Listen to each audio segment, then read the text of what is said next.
Vous écoutez un balado de la Fondation canadienne pour l'innovation. Bonjour et bienvenue à 10 000 expérimentations. Ce balado-diffusion traite de travaux scientifiques de pointe et des joies de la découverte. Nous nous sommes inspirés de Thomas Edison, qui aurait dit que toutes ces tentatives n'avaient pas été des échecs, mais 10 000 façons de faire qui n'avaient pas bien fonctionné.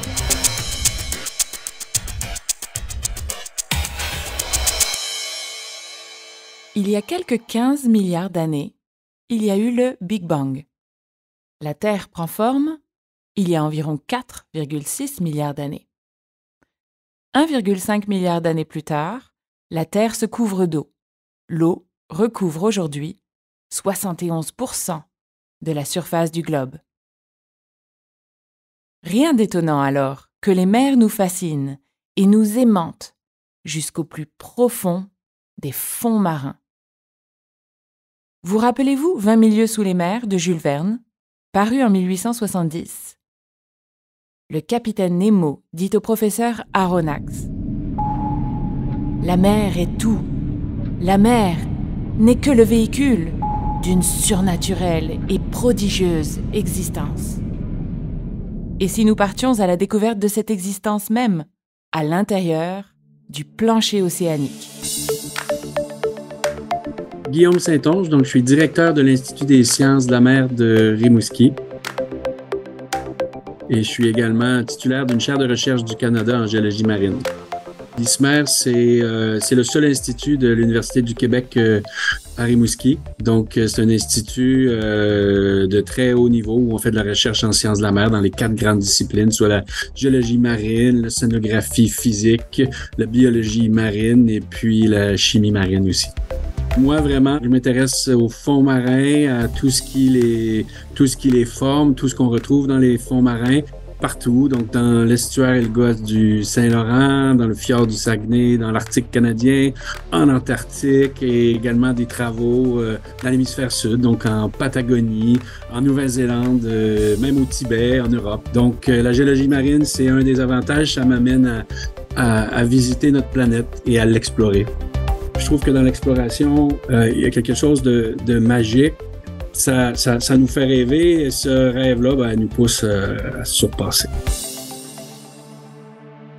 Ce qui fait rêver, c'est cette feuille de route. Que de kilomètres parcourus! Même si rien n'est jamais tout à fait fortuit, Guillaume Saint-Onge se voyait-il aller dans cette direction? En fait, j'ai toujours voulu être astronaute, j'ai toujours voulu explorer. Donc, les nouveaux mondes, j'ai toujours trouvé que l'exploration, c'était le volet qui faisait ressortir le bien de l'humanité. C'est un volet qui permet aux nations de collaborer et c'est vraiment ce que j'ai cherché à faire. Donc, j'ai même fait plusieurs étapes pour devenir astronaute. Malheureusement, ça n'a pas débouché. C'est des concours extrêmement compétitifs. Mais malgré tout, je fais aujourd'hui de l'exploration. Mon travail, je trouve, c'est le plus beau au monde parce qu'on peut, avec des navires de recherche, aller sillonner les 4 coins du monde, sonder les fonds marins, donc découvrir au fur et à mesure qu'on explore. On peut faire de grandes découvertes. Comme quoi, dévier de sa trajectoire n'est pas nécessairement synonyme de partir à la dérive. Il dirige maintenant avec succès de nombreuses expéditions en mer ou sur le terrain. L'une d'elles lui a d'ailleurs procuré une sensation comme il en aurait eu en tant qu'astronaute dans l'espace. Une sensation de silence absolu, de vide absolu, mais paradoxalement, de plénitude totale. Dans une de mes expéditions, donc je suis allé au cratère des Pingaluit, donc c'est dans le nord du Québec. C'est un cratère météoritique, mais où les eaux sont parmi les plus limpides au monde. C'était une des missions les plus difficiles que j'ai réalisées, une des missions physiquement très difficiles parce que le lac il fallait le protéger au niveau environnemental. C'était pas de motoneige sur le lac. Pas d'essence, pas de chien de traîneau. Mais je me rappelle la première fois qu'on a monté par-dessus la crête et où on a vu le lac, ben, c'était majestueux. C'était de toute beauté et c'était même un peu mythique. On a ressenti cette magie du site et surprenamment, à ce moment-là, il y avait absolument aucun son. C'est un des moments les plus particuliers. Je vais m'en rappeler toute ma vie parce que il n'y avait pas de son. C'était le, pas de son, pas de bruit, le silence total dans l'Arctique devant un site majestueux. Une journée dans la vie de Guillaume Saintonge peut donc le laisser bouche bée. Une autre va être plus cocasse. Imaginez les institutrices et les instituteurs de ces enfants demander: « Et ton papa, qu'est-ce qu'il fait comme métier? » C'était assez drôle parce que mes enfants expliquaient à leurs enseignants que j'allais en mer et que je prenais des carottes. Et donc, les enseignants et les enseignantes de mes enfants comprenaient pas mon travail. Donc, ils pensaient que j'étais un agriculteur, mais un agriculteur qui allait en mer. Donc, il y avait toujours une incompréhension de mon travail jusqu'à ce que je fasse des conférences dans leur classe et j'explique mon travail et que j'arrive avec des vraies carottes sédimentaires. Les étudiants même pouvaient mettre leurs mains dedans, voir un peu c'est quoi le sédiment. Donc, une partie de mon travail, c'est d'aller en mer, récolter des carottes, mais ensuite, ces carottes-là, on les ramène au laboratoire et là, on va faire une série d'analyses, centimètre par centimètre. J'ai participé à des missions sur des projets internationaux où la carotte faisait 1 kilomètre. Et là, on remonte plusieurs millions d'années. Et en remontant dans le temps, ben, ça permet vraiment de mettre les choses en perspective. Donc, un peu comme un livre qui raconte une histoire. Notre carotte sédimentaire, elle nous raconte aussi une histoire, mais elle nous raconte une histoire sur le climat, donc la variabilité naturelle du climat au cours du temps. Elle nous raconte une histoire sur les risques naturels, sur les événements extrêmes. Ces données-là sont primordiales pour ensuite bien modéliser le futur. Montons un instant à bord du navire pour bien comprendre les enjeux. Donc, quand on envoie un carottier à l'eau sur plusieurs kilomètres de tranche d'eau, ben, ça prend plusieurs heures. Et si on se rend compte que ça n'a pas fonctionné, ben, il faut recommencer. Il faut tout simplement être patient. Ça fait partie de notre travail, ça fait partie des possibilités. Donc, on persévère, on refait l'exercice et puis généralement, ça fonctionne du deuxième coup. De temps en temps, on peut aussi, sur nos sondeurs, voir que le sédiment est propice au carottage, mais notre carottier peut frapper une grosse roche dans le fond qu'on n'a pas réussi à voir avec nos sondeurs. Donc ça aussi, c'est de la malchance. Et par contre, on peut aussi être très chanceux et avec nos différents sondeurs, faire de belles découvertes. C'est un des aspects de mon travail que j'adore. Donc, à mesure qu'on explore, on découvre et de temps en temps, on fait des découvertes immédiatement. Et ça, c'est des moments eureka, donc c'est des beaux moments avec les étudiants, avec les collègues. Une carotte dans son jardin mesure une vingtaine de centimètres. Mais une carotte sédimentaire, elle mesure combien? Donc, la carotte, elle arrive entière et la longueur des carottes va évidemment dépendre des navires. Donc, j'ai des navires préférés. Donc, un sur lequel j'ai participé à une expédition dans le golfe de l'Alaska, c'est le Joyous Resolution. C'est un navire américain qui, lui, permet de prélever des carottes en kilomètres. Donc, on s'installe dans une région pendant environ 2 mois. On change de site quelques fois et puis on prélève des très, très longues carottes. Mon deuxième préféré, c'est un navire français. C'est le Marion Dufresne. C'est des carottes de 60 mètres de long. Ensuite, il y a un magnifique navire donc qui est le Coriolis 2, grâce justement à une subvention de la FCI. Un navire de 50 mètres de long.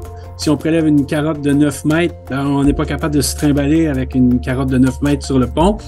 On la coupe en sections de 1,5 mètres pour être capable de manipuler, la transporter et ensuite l'analyser au laboratoire.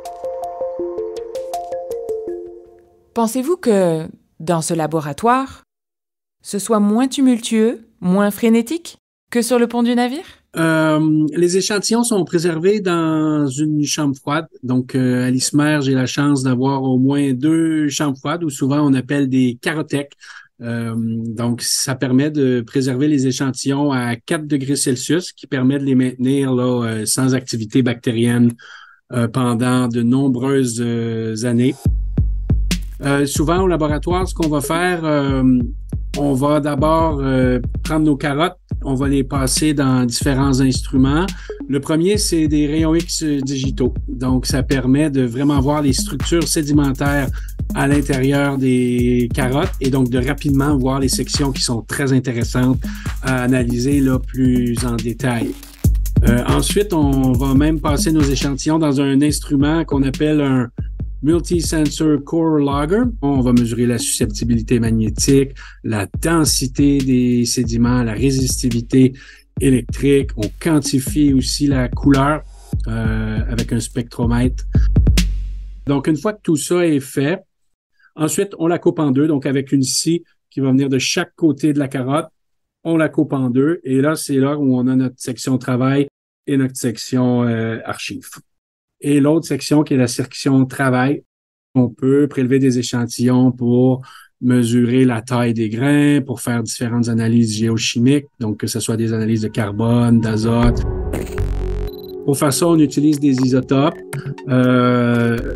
radiochronologiques. On va utiliser par exemple le plomb 210 ou le césium 137, donc qui nous permettent de remonter là, à peut-être les 200 dernières années.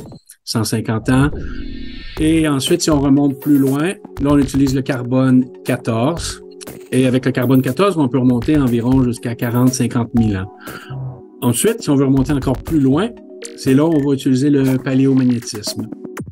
Donc, j'ai aussi un instrument qui s'appelle un magnétomètre cryogénique qui permet de mesurer les fluctuations de l'aimantation dans les sédiments. Donc, c'est avec ça que je reconstitue les fluctuations du champ magnétique terrestre au cours du temps pour toutes sortes de volets. Donc, un premier volet, c'est fondamental. Donc, c'est comprendre comment fonctionne le champ magnétique terrestre.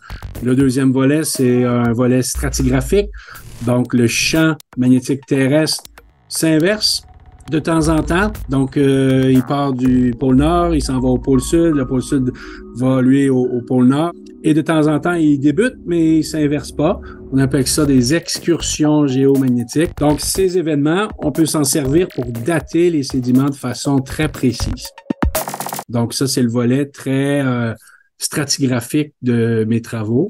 Et ensuite, avec les propriétés magnétiques qu'on mesure centimètre par centimètre, on est aussi capable de développer des traceurs des changements climatiques ou environnementaux au cours du temps. On parle quand même de plusieurs jours là, pour faire une section de 1,5 mètre au complet avec toutes les analyses. Et notre section archive, on la garde le plus longtemps possible intacte parce qu'après, on a des chercheurs de partout au monde qui vont être intéressés à travailler sur certaines carottes. Donc, ça permet de collaborer avec les chercheurs de partout. Des chambres froides, des magnétomètres cryogéniques, il est vraiment à la fine pointe de la technologie, ce laboratoire. Je suis très, très fier d'avoir réussi à monter un très beau labo. Donc, un labo qui est parmi les mieux équipés, outillés au monde dans ce que je fais. Donc, pour l'analyse des propriétés physiques et magnétiques des sédiments. Donc, évidemment, avec l'aide de la FCI. Donc, je crois que j'ai obtenu 4 subventions FCI pour mes propres travaux de recherche. Il faut aussi imaginer une subvention FCI pour le Coriolis par mes collègues avant que je sois prof, qui permet d'utiliser un navire de recherche de grande envergure. Donc ça, je suis très fier d'avoir réussi à monter ce groupe-là ici à l'ISMER. Et encore plus récemment, je me suis impliqué un peu dans le leadership et puis au niveau de coordonner les efforts au Québec en recherche, en sciences de la mer. Ça a bien fonctionné. Donc, on a réussi à créer le réseau Québec Maritime, l'Institut France-Québec Maritime, donc qui sont des réseaux qui travaillent avec l'ensemble des acteurs pour le développement durable là, dans le système maritime. Donc, que ce soit les entreprises, les différentes universités, les collèges, les centres collégiaux de transfert technologique, ministères provinciaux, fédéraux, différents partenaires comme les Premières Nations ou même les communautés côtières. Donc, ça a vraiment donné un momentum important en sciences de la mer au Québec et même au Canada. On dit que c'est dans l'adversité qu'on reconnaît ses amis. Si Guillaume Saintonge parvient à fédérer autant de chercheurs et chercheuses en sciences océaniques de partout dans le monde, c'est qu'il y a des menaces pour la planète. Leurs travaux de recherche peuvent-ils y changer quelque chose? Il faut comprendre tous les mécanismes responsables des changements climatiques, des interactions entre les océans et les glaciers. Donc on essaie d'avoir des indices où on essaie de reconstituer la variabilité naturelle du climat ou les risques naturels. C'est la même chose.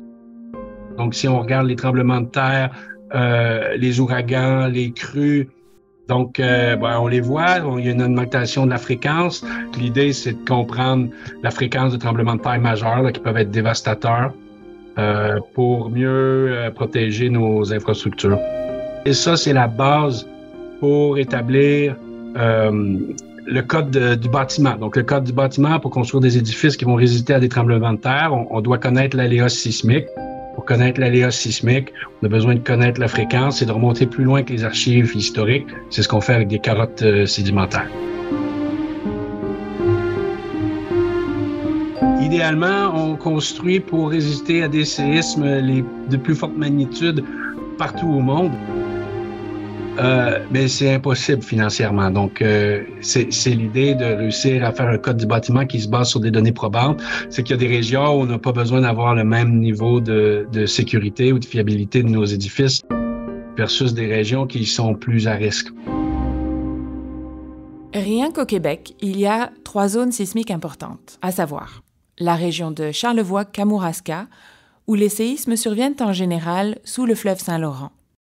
L'ouest du Québec, une zone qui englobe Gatineau et Montréal, et le Bas-Saint-Laurent. Et on enregistre plusieurs centaines de tremblements de terre chaque année dans la province. Connaître l'aléa sismique et agir en conséquence s'avère donc important, bien sûr. Mais Guillaume Saintonge est formel. Il y a un besoin qui domine et dont dépendent tous ses travaux de recherche.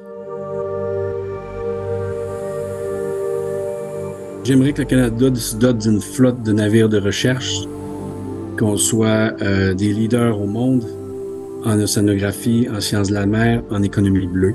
On n'a pas le choix.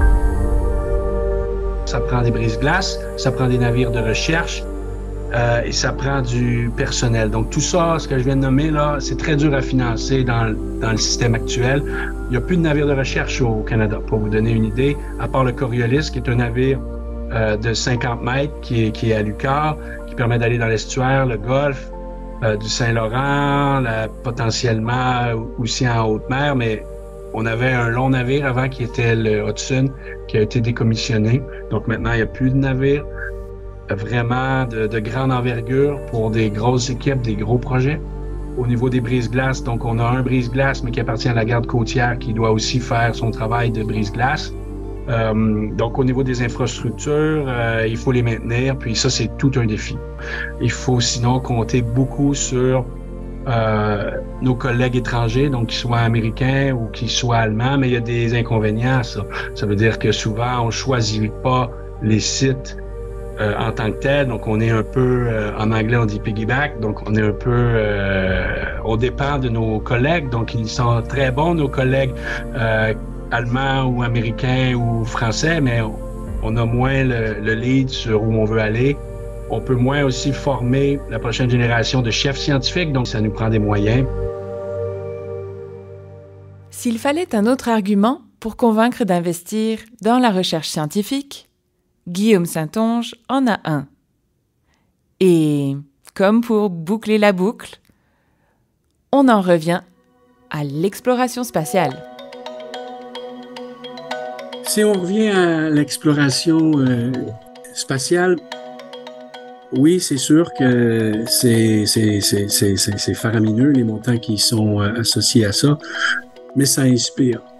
Et inspirer l'humanité à se surpasser, à se pousser, à trouver des solutions, il y a très peu d'activités qui permettent d'inspirer autant les gens que l'exploration spatiale. On dirait que personnellement, le volet le plus important, là, c'est d'inspirer les citoyens de notre planète. je suis animé par la possibilité de faire une différence. Donc, je sais que le travail qu'on réalise, puis encore plus le travail collectif qu'on a réalisé au cours des dernières années, peut nous permettre de faire une différence pour notre planète. Ça n'a pas de prix. Donc, c'est peut-être parce qu'on va envoyer un astronaute canadien dans l'espace qu'on va avoir plusieurs jeunes qui vont décider d'aller en sciences, qui, eux, à leur tour, vont trouver des solutions. Donc, cette inspiration-là, pour moi, elle est hyper importante. À quoi cela tient, l'inspiration? Qui a inspiré Jules Verne? Qui Jules Verne a-t-il inspiré? Lesquels des camarades de classe, des enfants de Guillaume Saintonge, iront étudier en océanographie? Qui d'entre vous portera une oreille plus attentive à l'avenir quand on parlera du Coriolis II ou de la flotte de navires de recherche du Canada? Jack London a dit « On ne peut pas attendre que l'inspiration vienne. Il faut courir après. » Alors, n'attendez plus. Chaussez vos espadrilles et partez, tel Guillaume Saintonge, au pas de course. Cherchez l'étincelle qui vous gardera inspiré et inspirant. Ce balado est une production de la Fondation canadienne pour l'innovation. La FCI est un organisme à but non lucratif qui verse des fonds aux universités, collèges, hôpitaux de recherche et établissements de recherche à but non lucratif du Canada, pour qu'ils investissent dans l'infrastructure de recherche. Depuis sa création en 1997, la FCI a versé plus de 9 milliards de dollars et a ainsi contribué à plus de 12 000 projets de recherche dans toutes les disciplines. Si vous voulez en savoir plus, consultez notre site web innovation.ca. Je m'appelle Émilie Delattre et si cet épisode vous a plu, je vous donne rendez-vous pour les prochains sur les plateformes Blueberry, Apple Podcasts, Android, Google Podcasts et le flux RSS de la FCI. Merci d'avoir été à l'écoute. À tout bientôt.